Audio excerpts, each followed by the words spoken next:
मेरे प्यारे देशवासियों, मैं हमेशा कहता आया हूं, जो खेले वो खिले। जब मैं खेले वो खिले की बात कर रहा हूं, तब मेरे प्यारे देशवासियों, आज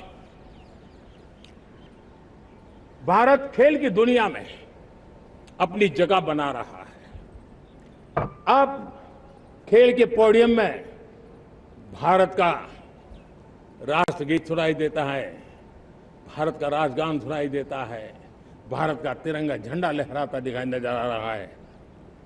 टॉप्स योजना ने बहुत बड़ी सफलता पाई है। खेलो India games, university games, winter games, beach games, sports infrastructure, sports के लिए कोचिंग, स्पोर्ट्स मेडिसिन, स्पोर्ट्स के लिए न्यूट्रिशन, इन सारे विषयों में भारत अब महारत करने की दिशा में आगे बढ़ रहा है। नौजवानों के लिए पूरा नया क्षेत्र, खिलाड़ी न बन सके तो उसकी सपोर्ट सिस्टम में भी बहुत बड़ा क्षेत्र खुल रहा है। स्पोर्ट्स की दुनिया में भारत का प्रदर्शन बेहतर होता रहा है और हम 2036 में ओलंपिक के मजबूत दावेदार बनकर के आगे बढ़ रहे हैं और 2030 में कॉमनवेल्थ गेम्स को भारत होस्ट करने वाला है। और मेरे साथियों, दुनिया में जो ओलंपिक की खेल होते हैं, करीब 40 प्रकार के गेम होते हैं और करीब 350 साढ़े 350 स्पर्धाएं होती हैं ओलंपिक में। और आपको जानकर के दुख होगा मेरे देशवासियों, मेरे नौजवानों, मैं आपको चुनौती देता हूं, मैं आह्वान करता हूं, मैं आपकी मदद चाहता हूं। 350 जितने स्पर्धाओं में भारत 2/3 खेलों में कहीं होता ही नहीं, हमारी मौजूदगी नहीं होती, हम क्वालिफाई नहीं होते हैं। हमने तय किया है कि 2036 में जो ओलंपिक होगा, हम चाहते हैं कि वो भारत में हो, लेकिन 2036 में जिन विधाओं में आज भारत खेलता नहीं है, जिन विधाओं में भारत क्वालिफाई नहीं करता है, जिन स्पर्धाओं में भारत ने छोड़ के रखा है, 3/4 हिस्सा हमारे इंतजार कर रहा है। भारत उस पर बल देगा और इसके लिए हम टैलेंट हंट का एक अभियान भी चलाना चाहते हैं। हमें अगर 2036 के लिए खिलाड़ी चाहिए तो आज जो 5 साल, 10 साल, 15 साल की उम्र के नौजवान हैं, बेटे हैं, उनके तरफ ध्यान देना होगा, उन बेटियों पर ध्यान देना होगा। और इसलिए 5 से 15 उम्र के बच्चों में खेल प्रतिभा ढूंढने के लिए गांव-गांव, शहर-शहर, स्कूल-स्कूल एक टैलेंट हंट का अभियान चलाया जाएगा। बच्चों की प्रतिभा को देखा जाएगा और फिर उनको स्पेशल ट्रेनिंग दे करके देश के लिए खेलने वाले अच्छे खिलाड़ी बनाए जाएंगे। मेरे प्यारे युवा, देश के सामने, देश के नौजवानों के सामने नशा एक बहुत बड़ा संकट बनता जा रहा है। नशा मुक्त भारत, ये हम सबका सामूहिक दायित्व होना चाहिए। हमारे उज्जवल भविष्य के लिए हमारी युवा पीढ़ी मजबूत हो, हमारा युवा सामर्थ्य हमारे देश के लिए काम आए, इसलिए नशा मुक्त भारत। पिछले दिनों माय भारत के वॉलंटियर्स ने, देश के एनजीओ ने, देश के सामाजिक सांस्कृतिक संगठनों ने, देश के आध्यात्मिक पुरुषों ने मिलकर के नशा मुक्त भारत का 100 सप्ताह का एक कार्यक्रम तय किया है। 100 सप्ताह तक एक अभियान चलने वाला है। मैं हर परिवार को कहना चाहता हूं कि आप भी इस अभियान का हिस्सा बने, आप इसके साथ जुड़िए और देश के नशा मुक्त भारत के सपने को पूरा करने के लिए आप आगे आइए। मेरे प्यारे देशवासियों, 21वीं सदी में दशकों पुरानी जो चुनौतियां हैं, उन चुनौतियों को खत्म करना बहुत अनिवार्य है।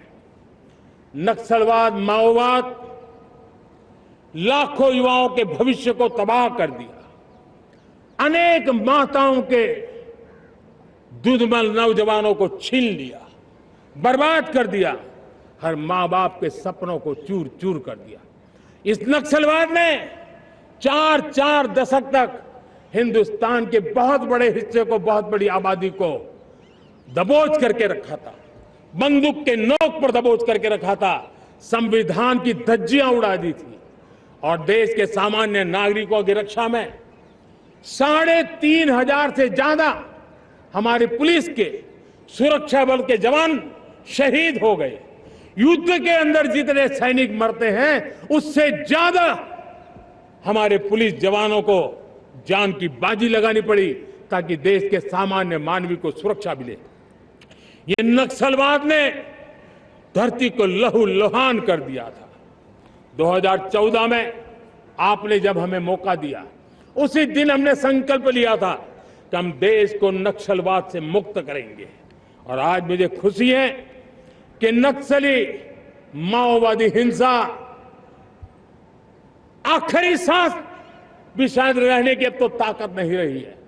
पूरी तरह उसे खत्म करने की दिशा में जहां पर कभी नक्सलवादियों की गोलियां चलती थी, जहां पर कभी धरती रक्त रंजित रहा करती थी, आज उसी नक्सल क्षेत्रों में, उसी इलाकों में नक्सल मुक्त होने के कारण विकास, विश्वास और प्रयास का तिरंगा लहरा रहा है। मेरे प्यारे देशवासियों, लेकिन इस चुनौती को हमने कम नहीं आंकना है। इस चुनौती से हमें और भी सावधान रहने की जरूरत है। वर्षों तक देश की सत्ता में माओवादी सोच के लोग गलियारों में अपनी जगह बना करके बैठे थे। सरकारी कमेटियों में सलाहकार के रूप में भी ये माओवादी सोच ने नीतियों को प्रभावित किया था। मेरे प्यारे देशवासियों,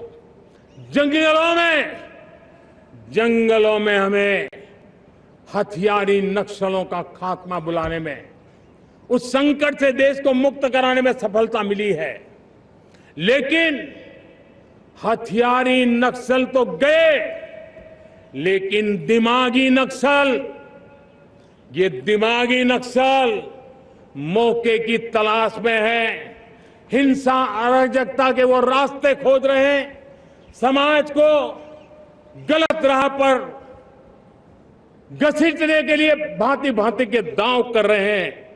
इन दिमागी नक्सलियों को पहचानना होगा, इन दिमागी नक्सलियों को आइसोलेट करना होगा और राष्ट्र को विकसित राष्ट्र बनाने की मुख्य धारा की ओर देश की युवा पीढ़ी को जोड़ना होगा। मेरे प्यारे देशवासियों, सुरक्षित भारत बनाना हम सबका दायित्व है। चुनौती सीमा के भीतर हो या सरहद से बाहर, भारत हर परिस्थिति के लिए तैयार है। आज युद्ध का नेचर बदल रहा है। अब युद्ध सीमा पर ही होता है, गारंटी नहीं है। आज युद्ध सीमा के अंदर, कहीं रिफाइनरी पे जाकर के, कहीं बैंकिंग सेक्टर को जाकर के, कहीं डेटा सेंटर को जाकर के, एक प्रकार से लड़ाई का नया रूप, इंफ्रास्ट्रक्चर तोड़े जा रहे हैं, फैक्ट्रियां तोड़ी जा रही है। हमने मिशन सुदर्शन चक्र की पिछले सालों घोषणा की थी, बहुत तेजी से उस पर काम चल रहा है। आज डिफेंस एक्सपोर्ट हमारा करीब 50 गुना बढ़ा है। करीब 100 देशों में हमारे अस्त्र शस्त्र पहुंच रहे हैं। वैश्विक पटल पर भारत की प्रतिष्ठा धीरे धीरे बढ़ रही है। बदलते हुए समय में अस्त्र शस्त्र की तरफ काम करना है, सैन्य बलों का सामर्थ्य बढ़ाना है, लेकिन साथ साथ नागरिकों को भी तैयार करना होगा। पिछली शताब्दी के युद्धों के अनुरूप जो सिविल डिफेंस की व्यवस्थाएं हमारे देश में विकसित हुई है, वो कालबाह्य हो चुकी है। और इसलिए मैं आज लाल किले से घोषणा कर रहा हूं कि हम आने वाले दिनों में सिविल डिफेंस का एक वाइब्रेंट नेटवर्क खड़ा करेंगे। आधुनिक व्यवस्थाओं से उनको परिचित कराएंगे। आधुनिक संकटों से नागरिकों को रक्षा करने की क्या व्यवस्था हो सकती है, एक बहुत बड़ा वॉलेंटरी फोर्स सिविल डिफेंस का आधुनिक चुनौतियों को पार करने वाला हम बनाने वाले हैं।